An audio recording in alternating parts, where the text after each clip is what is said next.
آپ راویہ ہیں، امام ترمذی نے اس حدیث مبارکہ کو روایت کیا ہے، اور امام ابن ماجہ نے سنن ابن ماجہ کے اندر اس کو روایت کیا ہے۔ اس کے علاوہ المعجم الاوسط میں اس کو بیان کیا گیا ہے، جب الجوامع کے اندر بھی اس کو روایت کیا گیا ہے اس حدیث مبارکہ کو۔ حضرت عائشہ صدیقہ رضی اللہ تعالیٰ عنہ فرماتی ہیں کہ ایک رات میں نے حضور پاک صلی اللہ علیہ وسلم کو اپنے بستر پر نہیں پایا۔ تو عموماً خواتین میں ایک یہ نقص ہوتا ہے کہ وہ بڑی جلدی شک کرتی ہیں۔ تو حضرت عائشہ صدیقہ رضی اللہ تعالیٰ عنہ اٹھی، حضور کو تلاش کرتے کرتے آپ جنت البقیع میں چلی گئی۔ کیا دیکھا کہ حضور جنت البقیع میں ہیں۔ جب آپ وہاں گئی تو حضور پاک صلی اللہ علیہ وسلم نے فرمایا کہ عائشہ کیا تمہیں کوئی خطرہ تھا کہ اللہ اور اس کا رسول تم پر ظلم کرے گا؟ مراد کیا تھی کہ تاجدار کائنات صلی اللہ علیہ وسلم کا معمول تھا کہ آپ نے اپنی ازواج مطہرات کے لیے دن مقرر کیے ہوئے تھے۔ تو آپ حضرت عائشہ صدیقہ کے حجرہ مبارک میں تھے، وہاں سے آپ اٹھے تو حضرت عائشہ صدیقہ کہتی ہے مجھے شک پڑا شاید آپ کسی اور زوجہ محترمہ کے پاس چلے گئے ہیں۔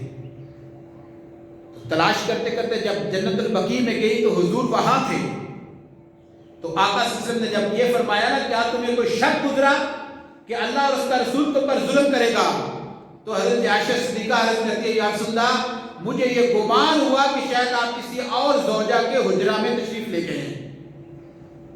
تو حضور پاک صلی اللہ علیہ وسلم نے فرمایا کہ عائشہ آج 15 شعبان کی رات ہے، یعنی کہ نصف شعبان کی رات ہے، اور آج کی رات اللہ رب العزت اپنی شان کے مطابق آسمان دنیا کی طرف نزول فرماتے ہیں، اور اللہ رب العزت گناہ گاروں کے گناہ معاف فرماتے ہیں، اور ساتھ ایک عدد آپ نے دیا، اور عدد بھی ایسا کہ جس کو گنا نہیں جا سکتا۔ آپ نے فرمایا کہ جتنے بنو کلب کی بکریوں کے اوپر بال ہیں، عرب کے اندر ایک قبیلہ تھا جس قبیلے کا نام تھا قبیلہ کلب یا بنو کلب، وہ بکریوں کے حوالے سے بڑے مشہور تھے، ان کی ڈھیر ساری بکریاں تھیں۔ تو حضور پاک صلی اللہ علیہ وسلم نے فرمایا کہ قبیلہ کلب کی بکریوں کے اوپر جتنے بال ہیں اس سے بھی بڑھ کر اللہ رب العزت گناہ گاروں کے گناہ معاف فرماتے ہیں۔ اب دیکھیں یہ کیسی بابرکت رات ہے، اللہ کی ذات اپنے گناہ گار بندوں کو بلا بلا کے معاف فرما رہی ہے۔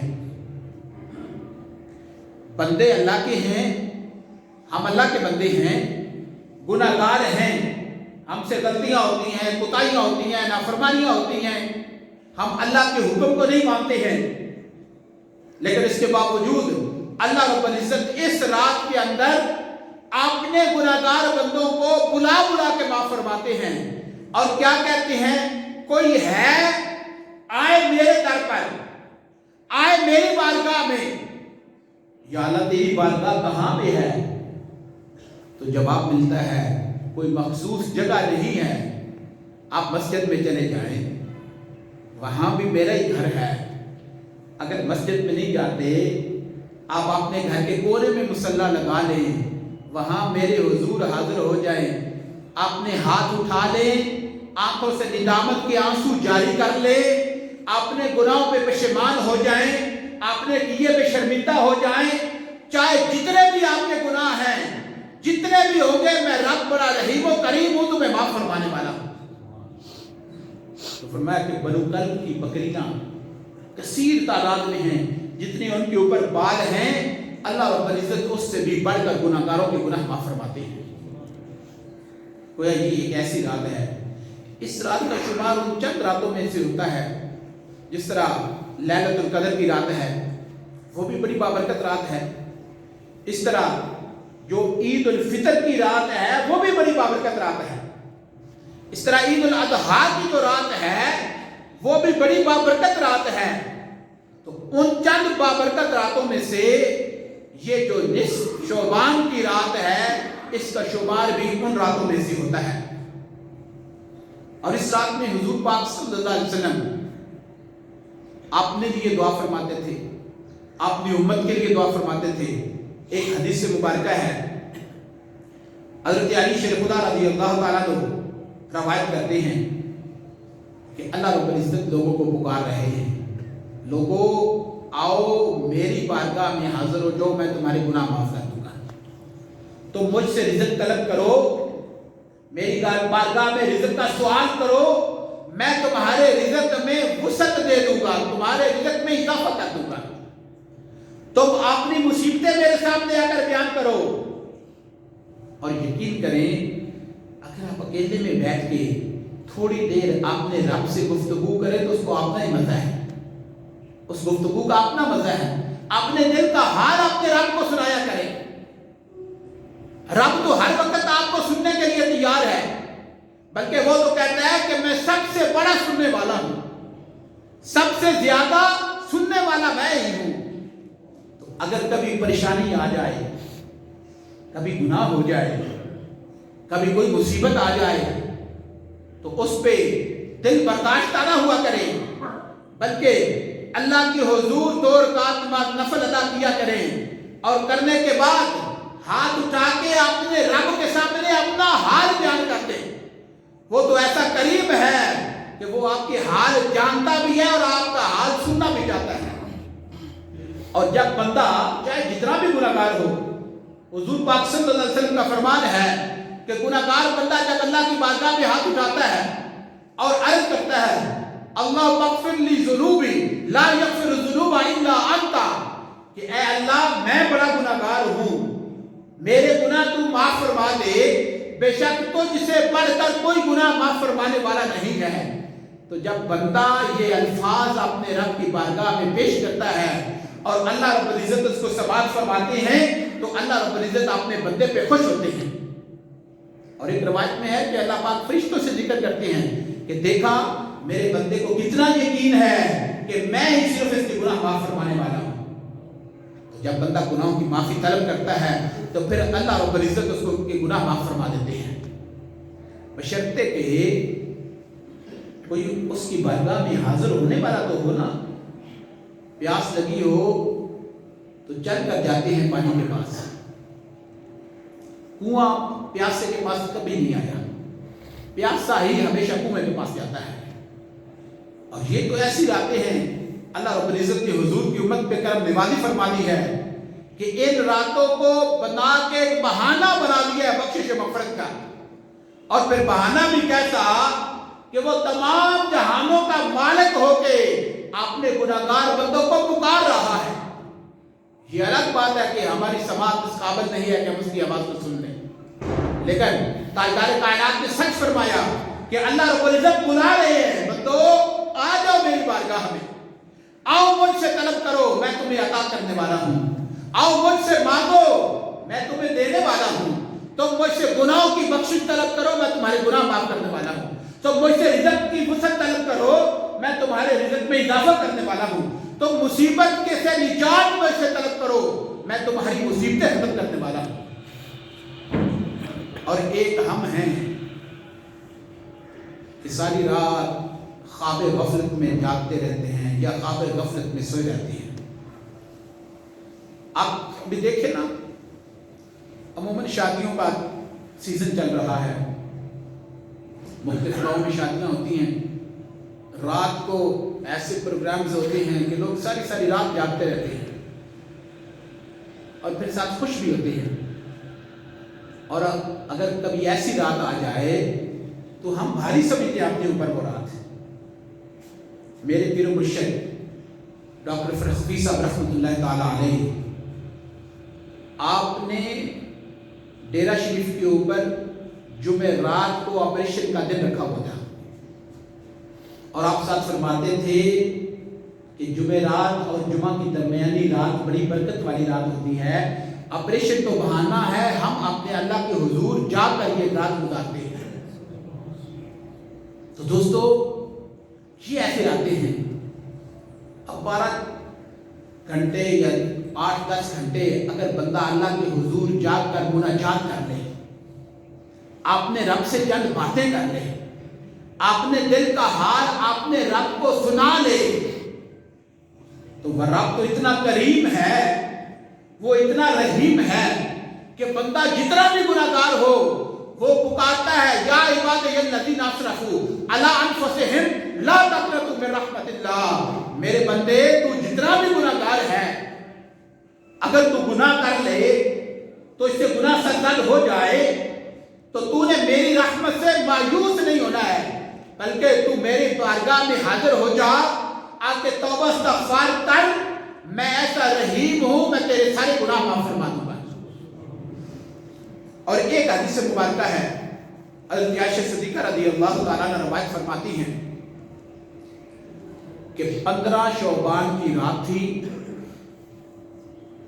میں اپنے بستر سے اٹھی تو حضور بستر پہ نہیں تھے. میں جیسے اٹھی میرے پاؤں حضور کے پاؤں مبارک سے ٹکرائے. آقا سجدے کی حالت میں تھے اور اللہ کے حضور دعا کر رہے تھے, اور کیا فرما رہے تھے. اب دیکھیں اللہ رب العزت نے جن کے لیے تمام کائنات بنائی, جنہیں تاجدار کائنات بنا دیا, اللہ رب العزت نے فرمایا لولا لما خلقت الافلاک, پیارے تجھے نہ بنانا ہوتا کچھ بھی نہ بناتا. ان کے لیے اللہ رب العزت نے سب کچھ بنایا, جن کو تمام انبیاء کرام علیہ السلام کا سردار بنایا, سید الانبیاء کا ٹائٹل دیا ان کو. اب ان کی ذرا دعا کا طریقہ دیکھیں. آپ اللہ کے حضور دعا کر رہے ہیں اور کیا فرما رہے ہیں, میرا جسم اور ذہن تجھے سجدہ کر رہا ہے.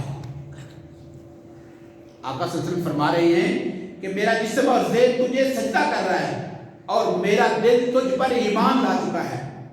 میں تیری نعمتوں کا اقرار کرتا ہوں اور اپنے بڑے بڑے گناہوں کا اعتراف کرتا ہوں. نبی معصوم دل خطا نہیں ہوتے, ان سے تو خطا نہیں ہوتی ہے. استغفر اللہ معاذ اللہ. اگر نبی خطا کرے تو پھر جو وہ شریعت لے کر آتا ہے اس پہ حرف نہ آ گیا. نبی تو معصوم دل خطا ہوتا ہے. اللہ رب العزت نے تو یہ ان کو خوشخبری سنا دی تھی کہ غافل الذنب وقابل التوب. اللہ رب العزت نے حضور پاک صلی اللہ علیہ وسلم کو خوشخبری سنا دی تھی کہ تمہارے اگلے پچھلے سارے گناہ معاف ہیں. لیکن حضور اپنی عاجزی اللہ کے حضور پیش کر رہے ہیں اور کیا فرما رہے ہیں کہ اے میرے مالک, میرے بڑے بڑے گناہ میں ان کا اعتراف کرتا ہوں. میں نے اپنی جان پر ظلم کیا سو تو مجھے بخش دے. بے شک تیرے سوا کوئی گناہوں کو بخشنے والا نہیں ہے. اے اللہ, میں تیری معافی کی پناہ میں آتا ہوں. اب ذرا غور کریں, جنہوں نے زندگی بھر جن سے گناہ, یہ سوچنا کہ انہوں نے گناہ کیا ہوگا, یہ بھی گناہ ہے. اگر کوئی یہ سوچے کہ حضور نے گناہ کیا ہے, یہ سوچنے والے کے لیے گناہ ہے. اور وہ اللہ کے حضور اپنی عاجزی کیسے پیش کر رہے ہیں کہ مالک میں اپنے گناہوں کا اعتراف کرتا ہوں. یہ حضور کی عاجزی ہے. حضرت عائشہ صدیقہ رضی اللہ تعالیٰ عنہ فرماتی ہیں کہ ساری رات حضور کھڑے رہے, اللہ کی بارگاہ میں مناجات پیش کرتے رہے, اللہ کی بارگاہ میں دعا کرتے رہے. ایک وقت آیا کہ حضور کے پاؤں مبارک سوج چکے تھے, ان پر بھرم آ چکا تھا. تو حضرت عائشہ صدیقہ فرماتی ہے میں بیٹھ گئی اور حضور کے پاؤں مبارک دبانے لگی, اور ساتھ میں نے کہا اللہ کے محبوب, اللہ رب العزت نے تو آپ کے سارے گناہ معاف کیے ہوئے ہیں, آپ سے تو گناہ سرزد نہیں ہوتے ہیں, تو پھر آپ یہ کیوں کہہ رہے ہیں.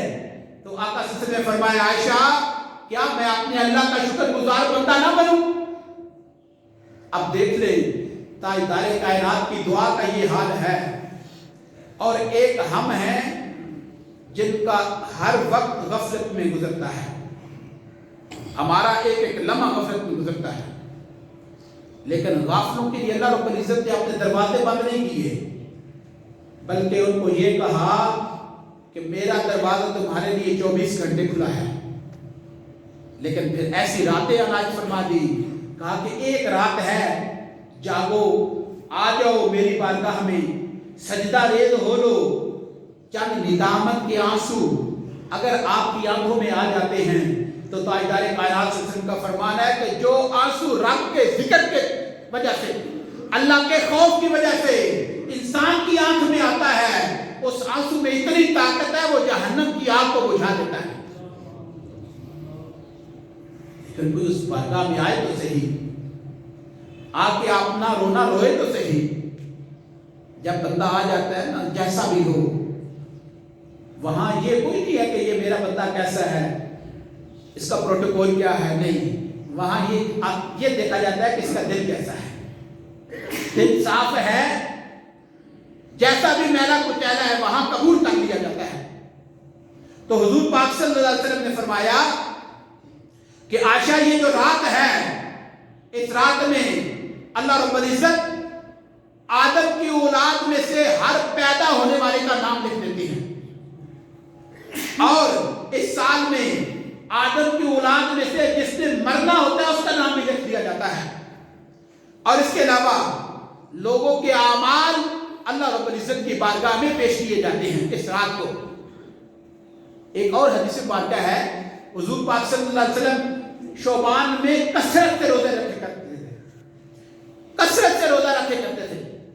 تو حضرت عائشہ صدیقہ فرماتی ہیں کہ ایک دن پوچھ لیا کہ حضور آپ اتنے روزے رکھتے ہیں، اس کی وجہ کیا ہے؟ تو آپ نے فرمایا عائشہ یہ جو مہینہ ہے شعبان المعظم کا مہینہ، اس میں ایک ایسی رات ہے اور ایک ایسا دن ہے کہ جس میں اللہ رب العزت کے ہاں لوگوں کے اعمال پیش کیے جاتے ہیں۔ تو میں یہ پسند کرتا ہوں کہ اگر میرے اعمال اللہ کے حضور پیش ہو تو میں اس حال میں ہوں کہ میں نے روزہ رکھا ہوا ہوں۔ یہی وجہ ہے کہ آقا صلی اللہ علیہ وسلم نے ترغیب دی ہے اس رات کی عبادت کی، اور صبح جو آج کا دن ہے اس دن کے روزے کی بڑی فضیلت بیان کی گئی ہے۔ اور حضور خود کثرت سے روزے رکھا کرتے تھے، اور آپ نے فرمایا کہ لوگوں کے اعمال پیش کیے جاتے ہیں، ان کے ساتھ کے لیے رزق لکھ دیا جاتا ہے کہ کتنا رزق اس کو ملنا ہے، وہ رزق لکھ دیا جاتا ہے، اور اللہ رب العزت کی رحمت اور اس کے کرم کے بغیر کوئی بھی بندہ جنت میں نہیں جائے گا۔ جب حضور نے یہ فرمایا تو حضرت عائشہ صدیقہ رضی اللہ تعالیٰ عنہ عرض کرتی ہے یا رسول اللہ کوئی بھی اللہ کے کرم کے بغیر جنت میں نہیں جائے گا؟ فرمایا ہاں کوئی بھی اللہ کے کرم کے بغیر جنت میں نہیں جائے گا۔ تو پھر سوال کرتی ہیں آقا آپ بھی؟ فرمایا ہاں عائشہ میں بھی 3 بار فرمایا میں بھی اللہ کے کرم کے علاوہ جنت میں نہیں جاؤں گا۔ تو دوستو یہ جو ہم عمل کرتے ہیں نا، حقیقت میں یہ اس کا حکم ماننا ہوتا ہے۔ اس لیے نمازیں ہم پڑھتے ہیں، روزے رکھتے ہیں، حج کرتے ہیں، زکوٰۃ دیتے ہیں، نوافل ادا کرتے ہیں، اس لیے کہ یہ اس کا حکم ہے، ہم حکم ماننے والے بن جائیں، یہ نہ ہو کہ ہمارا شمار ان لوگوں میں شامل ہو جو بغاوت کرنے والے ہیں۔ باقی انسان کی بخشش یہ اس مالک کے کرم پہ ہوگی، اس کا کرم ہوگا تو انشاءاللہ بخشش ہو جائے گی۔ ایک شخص تھا بنی اسرائیل کا شخص، بہت گناہگار تھا۔ جب وہ مرنے لگا نا تو اس کے دل میں خوف پیدا ہوا کہ میں نے زندگی بھر کوئی اچھا عمل نہیں کیا، میرے نامہ اعمال میں کوئی اچھا عمل نہیں ہے، تو مجھے تو بڑا سخت عذاب ہوگا۔ اب اس نے کیا کیا، وہ اپنے لواحقین جو تھے ان کو کہا کہ جب میں مر جاؤں میری میت کو آگ لگا کے جلا کے میری راکھ جو ہے وہ بکھیر دینا۔ جب وہ مر گیا تو اس کے ساتھ یہی کیا گیا۔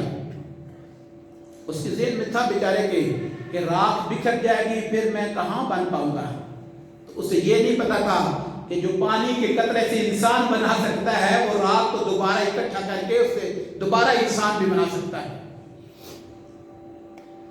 تو جب اس کی راکھ کو اکٹھا کیا گیا، دوبارہ وجود دیا گیا اور اس کو اللہ کے حضور پیش کیا گیا، تو اللہ رب العزت نے اس سے پوچھا کہ بتا تو نے یہ کیوں کہا اپنے لوگوں کو کہ مجھے جلا کر بکھیر دینا؟ وہ عرض کرتا ہے باری تعالیٰ گناہگار بڑا تھا، تیرے عذاب سے ڈرتا تھا، ڈر کی وجہ سے میں نے یہ کام کیا۔ تو اللہ پاک نے فرمایا تو اتنا مجھ سے ڈرتا تھا؟ عرض کرنے لگا ہاں باری تعالیٰ۔ فرمایا اگر تو اتنا ڈرتا ہے کیا میں نے تجھے معاف فرما دیا ہے؟ بغاوت نہیں ہونی چاہیے۔ ساتھ اللہ کے محبوب صلی اللہ علیہ وسلم نے فرمایا یہ رات ایسی ہے کہ جتنا بھی گناہگار ہو اس کو بخش دیا جائے گا، لیکن کچھ ایسے لوگ ہیں جن کی اس رات بھی بخشش نہیں ہوتی۔ ایک مشرک، اللہ کے ساتھ شرک کرنے والا، اس کی بخشش نہیں ہوگی جب تک کہ وہ شرک سے توبہ نہ کر لے۔ ایک والدین کا نافرمان جب تک کہ اللہ کے حضور توبہ نہ کر لے اس کی بھی بخشش نہیں ہوگی۔ ایک مسلسل شراب پینے والا، فرمایا اس کی بھی بخشش نہیں ہوگی اگر وہ اللہ کے حضور توبہ نہ کر لے۔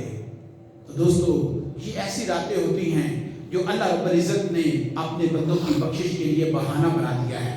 دعا ہے اللہ رب العزت کی بارگاہ میں اللہ رب العزت ہماری بخشش فرمائیں اور اللہ رب العزت عمل کی توفیق عطا فرمائیں۔ وما علیہ الا البلاغ المبین۔